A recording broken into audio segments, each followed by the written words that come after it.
Hey beautiful people, thank you for coming through and spending some time with me today. I'm gonna cut right to the chase. There is a huge hair update that I want to share with you guys, and I know I promised you a 2-month lock update, but I combed out some of my locks. So okay, let me explain. So here in the crown area of my hair, I started to notice that as they were budding, that they were getting a little bit too like plump and juicy for my liking. I did have some big papas that I was really proud of. Like I had like a big papa here and I had like a big mama here.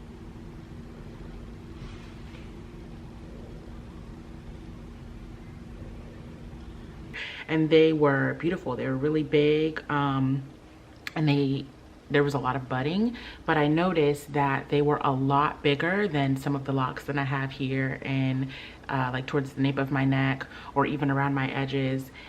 And I kind of feel like, although I don't want all of my locks to be the same size, I kind of feel like there was a huge difference between the sizes to where as they started to mature and lock, it might look a little crazy. I might have difficulty styling it. Like if I decided to like lay my hair flat, like a low bun or low ponytail or something, if I wanted to pull it back, I didn't want there to be too much tension in those areas. So I started with 1 to 2 rows. I started with around 1 row. And then I was like, well, I can't have these small locks and then like right above it it's bigger locks. So I was like, okay, let me do the 2nd row. And I was fine with that. So I did 2 rows and then I was like, nah, because I did the 2 rows in the back. I left this final row with 4 big locks. And although it looked okay, I wasn't completely satisfied with the way that it looked when it laid, because it was like 4, I mean, I say giant, obviously they're not giant size locks, but it was 4 bigger locks and then 2 rows of smaller locks. And I was like, let me just go ahead and, you know what I mean? Like, let me start right. I was definitely discouraged. I didn't want to do it, not because of the time that it takes to comb them out, the hair that you lose because all of that shed hair, you know, you're combing it out. But also I just feel like I've come so far, you know, in the last 2.5 months, those locks were pretty not mature. They weren't mature locks, but I mean, they were locked. They were locked, especially at the root. I had a lot of budding and it was difficult to comb that out and it made me sad starting over. But I would definitely prefer to start right and be satisfied and happy than to wonder later on down the line, like, what did I do? I'm not satisfied. I need to comb them out or I need to shave them off and start over. So I said, you know what? I'm only 2.5 months in. Let me just go ahead and take care of it. So that's what I did. I didn't feel right coming to do like a 2-month lock update because technically not all of my hair has been locked for 2 months or 2.5 months. But you'll see the back section here around my edges, and there are some areas where I did not touch them. It's still my, you know, 2.5-month-old locks. Here in this crown area, I mean, technically they're a day old.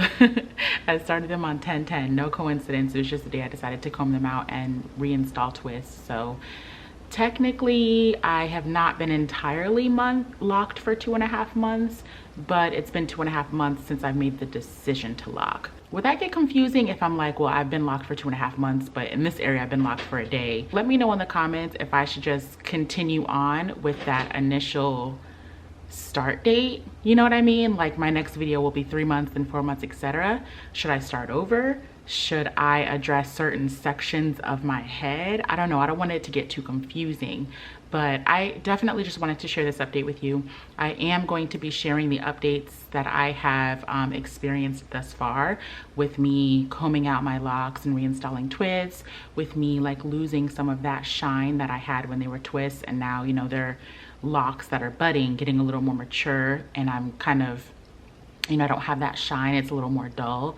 What I do as far as my hydration regimen throughout my wash days, if you haven't checked out my latest video, which is showing how I wash my locks, definitely check that out, because not much has changed. Sometimes the clarifying shampoo I might change, but I mean, as far as the products that I'm using, the rose water, that remains the same. So let me know how I should just, I guess, address my hair in the next videos where it's not too confusing, but you're still following along on this journey with me.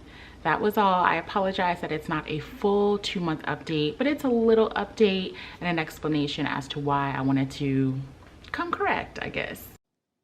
Thank you for hearing me out, friend. I knew you would understand. So I'm giving you a better look at the newly installed twists, which will soon form into locks.